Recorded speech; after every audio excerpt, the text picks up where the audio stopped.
কথা চলছিল আমাদের হযরত ইউসুফ আলাইহিস সালাম, সূরাতুল ইউসুফ আলাইহিস সালাম সম্পর্কে।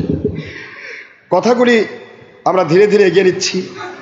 যে ইউসুফ আলাইহিস সালামের যে কথাগুলো আমরা তুলেছি, গত 3 খণ্ড গেছে, কমপ্লিট হয়নি। তো গুনাহ খাতা যদি কেউ করে তাহলে আল্লাহ পাক ক্ষমা করবেন, এটা কোরআনে বলা হয়েছে, তাই না? কিন্তু ইউসুফ আলাইহিস সালামের ভাইয়েরা 10 ভাই ইউসুফ আলাইহিস সালামের সাথে জুলুম করেছিল, তাদেরকে আল্লাহ পাক 40 বৎসর ক্ষমা করেননি। কত বৎসর? 40 বৎসর তাদেরকে কাঁদতে হয়েছে। তারা প্রতিটা মুহূর্ত রহমত শূন্য থেকেছে, প্রত্যেকটা মুহূর্ত তারা আপদ বিপদের মধ্যে থেকেছে। নবীর সন্তান, আমার আল্লাহ বুঝাইলেন তোমরা নবীর সন্তান, তোমরা নবীর বংশ, তারপরে তোমাদের উপরে শয়তান ভর করার সুযোগ পাবে কেন? জোরে বলুন সুবহানাল্লাহ। এই জন্যই শাস্তি, এই জন্য কি শাস্তি। যেখানেই যায় সেখানেই তারা বিপদে পড়ে। যেই মানুষগুলি এত বীর, এত বিক্রম, যারা ইচ্ছা করলে, এই 10 ভাই এত শক্তিশালী ছিল, ইচ্ছা করলে একটা বাঘকে 10 ভাই মিলে পিঠে মেরে ফেলতো। চিন্তা করতে পারেন, এরা বাঘ, মানুষ ভয়ে পালায় যায়, আর এরা 10 ভাই মিলে বাঘ এক পিঠে মেরে ফেলে। তাদের ছাগলের পালের উপরে কোনোদিন বাঘ আক্রমণ করতে পারেনি। যে সময় ইউসুফ আলাইহিস সালামের সাথে দুর্ব্যবহার করেছিল, সেই দিনই তাদের ছাগলের পালের বিশাল একটা অংশকে নেকড়েরা তারা তছনছ করে দিয়েছিল। নেকড়ে বাঘ বিশাল অংশ ছাগল ভেড়াকে তছনছ করেছিল। তাদের মধ্যে মারামারি হলো, বিভিন্ন কিছু হলো। যাই হোক, এই জিনিসগুলি আমি বোঝাতে চাচ্ছি এইটাই, যে আমাদেরকে আল্লাহ কত সহজে ক্ষমা করতে চেয়েছেন। সুবহানাল্লাহ।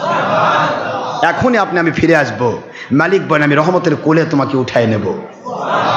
আর তাদেরকে বলতেছে তোমাদের ক্ষমা, তোমরা নবীর সন্তান হয়ে আমার নবীর উপর জুলুম করবে, জেনে শুনে নবীর উপর জুলুম করবে, কূপের মধ্যে ফেলে দিবে, মেরে ফেলার চেষ্টা করবে, আমি সহ্য করব না। সুবহানাল্লাহ। তবে তাদেরকে সুযোগ দেওয়া হয়েছে, 40 বৎসর ধরে তারা সুযোগ পেল। এই 40 বৎসর ধরে তারা কাঁদলো, তার আব্বা কেঁদে কেঁদে তার চোখ দুটিকে নষ্ট করে ফেললো। সুবহানাল্লাহ। হযরতে ইয়াকুব আলাইহিস সালাম এত কাঁদা কেঁদেছেন ইউসুফের জন্য, এগুলি আমি আপনাদের বলেছি। ইউসুফ আলাইহিস সালামের জন্য কেঁদে কেঁদে তার জীবনটা আল্লাহ পাকের কাছে তিনি বলতেছিলেন, আল্লাহ আপনি দিলেন আমাকে একটা নিয়ামত, সে নিয়ামত আমার কাছ থেকে হেরে গেল কেন? আর এই নিয়ামত তো আপনার এই জমিনের একজন অধিনায়ক, অর্থাৎ তিনি হবেন একাধারে খেলাফত এবং হুকুমতের কর্ণধার। যেটা বলুন সুবহানাল্লাহ। তাকে আপনি ফিরিয়ে নিলেন কেন? আমার আল্লাহ বোঝাতে চাইলেন, ইয়াকুব আপনার আব্বার কাছ থেকে, আপনার দাদার কাছ থেকে আমি কোরবানি নিয়েছি, ইসমাইলকে কোরবানি করার প্রস্তুত হওয়ার পরে আমি ইসহাককে দান করেছি। সুবহানাল্লাহ পড়বে না তো? তো আপনিও একটু কোরবানি করুন, শোকের কোরবানি। আপনার সন্তানকে হেরে ফেলার শোক, এই শোকের কুরবানি যখন ক্লিয়ার হবে, সেই দিন আপনার সন্তানকে আমি বাদশা বেশে আপনার কাছে ফিরিয়ে দেব। এই কোরবানিটাও আল্লাহ নিতে পারেন। আপনি শোকে পড়বেন, রোগে পড়বেন, আর আল্লাহকে ভুলে যাবেন, আল্লাহর প্রতি রাগ করবেন, এটা যেন না হয়, এই শিক্ষা এখানে দেওয়া হচ্ছে। সুবহানাল্লাহ।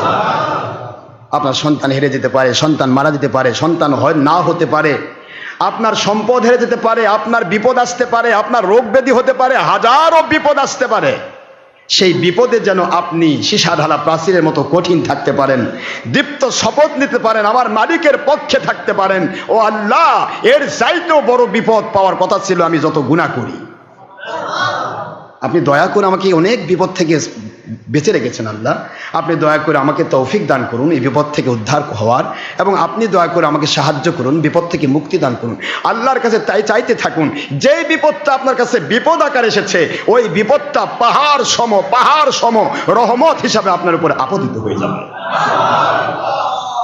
একটা মানুষের প্রথমে বিপদ হয়, ধৈর্য ধরলেই সেটা হয় তার জন্য রহমত, আর অধৈর্য হলেই সেটা হয় তার জন্য গজব।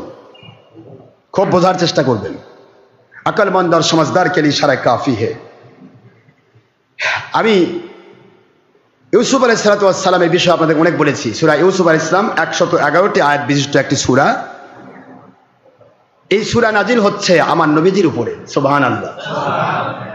ইহুদিরা প্রশ্ন করেছিল, প্রশ্নের উত্তরে আমার নবীজি পাক সাল্লাল্লাহু আলাইহি সাল্লাম যখন এই সূরাটা বললেন, ইহুদিরা বলল, যেই মানুষটি কোনো মাদ্রাসায় পড়েনি, স্কুলে পড়েনি, কলেজে পড়েনি, ইউনিভার্সিটিতে পড়েনি, জীবনে লেখাপড়ার কোনো জায়গাতে যায়নি, সেই মানুষটি হুবহু আমাদের তাওরাত কিতাবে যেভাবে ইউসুফ আর জুলাইখার ঘটনা আছে, ইউসুফ আলাইহিস সালামের পুরা ঘটনা আছে, ঠিক হুবহু সেইভাবে বর্ণনা করলেন, নিশ্চয়ই উনি আখেরি রাসূল। জোরে বলুন সুবহানাল্লাহ।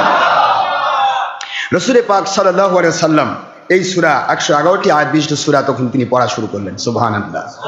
আপনারা শুনেছেন ইউসুফ আলাইহিস সালাম স্বপ্ন দেখলেন এবং তার স্বপ্নকে কেন্দ্র করে, এগুলি যেহেতু পার হয়ে গিয়েছে, সেই স্বপ্নকে কেন্দ্র করে শয়তান তার ভাইদের উপর ভর করলো, তার ভাইয়েরা তার বিরুদ্ধে ষড়যন্ত্র শুরু করলো। এটা শুনছেন না আপনারা? কি ষড়যন্ত্র? ষড়যন্ত্রের মূলে ইয়াহুদা বলল, সবচাইতে বড় যেটা, যার উপর শয়তান প্রথমে ভর করছে, ইবলিস, সে বলল যে একে বেঁচে রাখা যাবে না, কারণ একে যদি বেঁচে রাখা হয় তাহলে আমাদের আব্বার মহব্বত আমরা পাবো না। সে পুরা মহব্বত দখল করেছে। আসলে ইয়াকুব আলাইহিস সালাম কিন্তু তাদেরকে পুরো চূড়ান্ত মহব্বত করেন।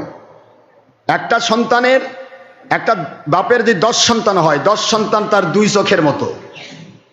বাম চোখ ভালো না ডান চোখ ভালো? বলেন না কেন? আপনার কথা বলেন না কেন? সন্তান যাই হোক, মেয়ে হোক আর ছেলে হোক, মা বাবার কাছে চোখের মতো, 2টা চোখের মতো, ঠিক না ব্যাঠিক? যেরকম, কিন্তু এটা বুঝতে চায় না অনেক শিশু। ছোটদেরকে যে ভালোবাসে, বড়রা মন খারাপ করে, কয় যে আব্বা বেশি ভালোবাসতেছে। আরে অক যে ভালোবাসতেছে, এর ডবল, 3 ডবল, 22 ডবল ভালোবাসা তুই পাইছিস কি? ঠিক না ব্যাঠিক? কথা বলেন। অনেক বড় সন্তানরা মন খারাপ করে না? করে তো, নাকি আছে তো এরকম? এরকম পরিবার আসে না? আমার আব্বা খালি ছোটটাকে ভালোবাসে, আমাকে ভালোবাসে না। তো ছোটটাকে ভালোবাসে কেন? ছোটটা ছোট, ওইরকম ছোট থাকতে তুমিও ভালোবাসা পেয়েছো, নাকি তোমাকেও কোলত নিবে যাচ্ছ? আব্বা আমার কোলত নেয় না কেন? কি বলেন আপনি? আপনি বড় হয়ে গেছেন, 18-20 বছরের সন্তান, আপনি কোলত নিবে পাবে না? কথা বলছেন না নাকি? ছোট শিশু কোলত নিয়ে আদর করতেছে, আপনি মনে করেন আমাকে আদর করুক, এটা হলো? শয়তানি ধোঁকা। এইরকম ধোঁকা ইবলিস শয়তান হযরত ইয়াকুব আলাইহিস সালামের 10 সন্তানের উপরে যখন পেশ করলো, ইবলিস শয়তান বলল, তোমার ভাই ইউসুফ ছাড়া তোমার বাবা কিছুই বোঝে না, সুতরাং তোমার ভাইকে যদি মেরে না ফেলো তাহলে তোমার বাবাকে তোমরা পাবে না, তোমার বাবার মায়া মমতা তোমরা পাবে না। নাউযুবিল্লাহ।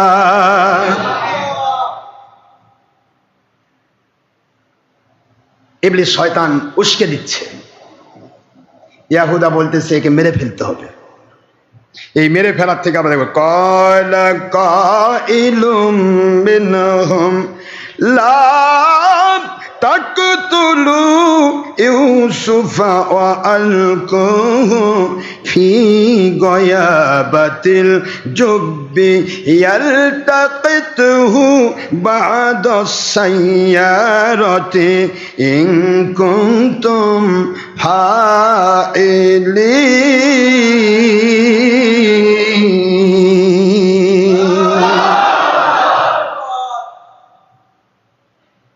10 ভাইয়ের মধ্যে একজন ভালো ছিল, ইউসুফকে চূড়ান্ত ভালোবাসত।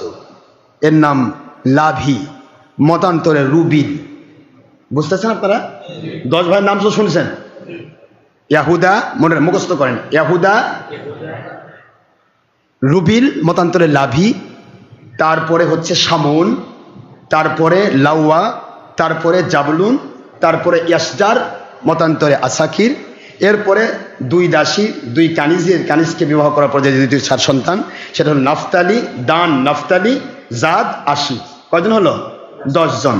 আর ইউসুফ আলাইহিস সালাম রাহিল আলাইহিস সালামের সন্তান। এই রাহিলের সন্তান ছিল 2টা, একটা হলো ইউসুফ আলাইহিস সালাম, আর ইউসুফ আলাইহিস সালামের 4 বছর পর এক সন্তান হয়েছে, তার নাম হলো বিন ইয়ামিন। মনে থাকবে? এই 12 ভাই, এই 12 জনকেই বলা হয় বনি ইসরাইলের 12 গোত্র। সুবহানাল্লাহ জোরে বলুন। এই 12 জনকে কি বলা হয়? 12টা শাখা। এই 12টা শাখাই হচ্ছে বনি ইসরাইলের 12 শাখা। এই 12 শাখার উপরে ভিত্তি করেই আল্লাহ পাক হযরত মুসা আলাইহিস সালামের সময়ে নীল নদের মধ্যে 12টা রাস্তা বানিয়ে দিয়েছিলেন। সুবহানাল্লাহ জোরে বলুন। এই 12 ভাই, এদের মধ্যে 10 জন ছিল হযরত ইউসুফ আলাইহিস সালামের বিরোধী পক্ষে, তার মধ্যে 9 জন, একজন ভালো। একজন কি? মন খারাপ করতেছেন নাকি? তার নাম কি? লাভি। নাম কি? লাভি। তৎকালীন সুরিয়ানি ইংলিশ লাভি, অর্থাৎ ভালোবাসা প্রবণ। আর এখনকার ভাষায় ওনার নাম হচ্ছে রুবিন। এই লাভি ছিল ইউসুফ আলাইহিস সালামের চরম ভক্ত। ছোটকাল থেকে সে ভাবতো যে ইনি আল্লাহর নবী হবে। আর অন্যান্য ভাইয়ের কাছ থেকে, যদিও সে দ্বিতীয় বা তৃতীয় ভাই, কিন্তু বড় ভাইদের চাইতেও সে শক্তিশালী। আর একজন বোন ছিল দিনহে, সেও ইউসুফ আলাইহিস সালামকে সব সময় ভালোবাসত। সুবহানাল্লাহ। আর এই 9 ভাই এরা মারার চেষ্টা করলো। লাভি বলতেছে, আমরা নবীর সন্তান, নবীর সন্তান হয়ে নবীকে মারার চিন্তা করবি, আমি তোকে ছাড়বো না। সুবহানাল্লাহ। ইয়াহুদা ছিল সবচেয়ে বড় বিপজ্জনক। এই ইয়াহুদেরই বংশ নাম ইয়াহুদি। বর্তমানে ইহুদিগুলো আছে না, মুসলমানের শত্রু, এ হলো ইহুদি। ইহুদি পণ্ডিতদের এমন অবস্থা ছিল, ইহুদি পণ্ডিত বলতো, আমাদের ধর্মের বাইরে যেই কথা বলবে, সে তো নবীও হয়, তাকে আমরা মেরে ফেলবো। নাউজুবিল্লাহ পড়বে না জোরে? নবীকেও মেরে ফেলবে। কত বড় শয়তান! কিভাবে ইবলিস তাদেরকে পরিচালনা করে। ইয়াহুদা বলতেছে, মারার চিন্তায় বাধা দিও না, কারণ সে আমাদের বাবাকে দখল করেছে। আমরা তো গুনাহ করতেছি না, বাবাকে পাওয়ার জন্য করতেছি। দেখছেন শয়তানি, বাবার মহব্বতে করতেছি। বাবা মাকে ভালোবাসা, আল্লাহর সন্তুষ্টি, আর আল্লাহর সন্তুষ্টি হাসিল করার জন্য একটা খুন করলে অসুবিধা নাই। নাউজুবিল্লাহ।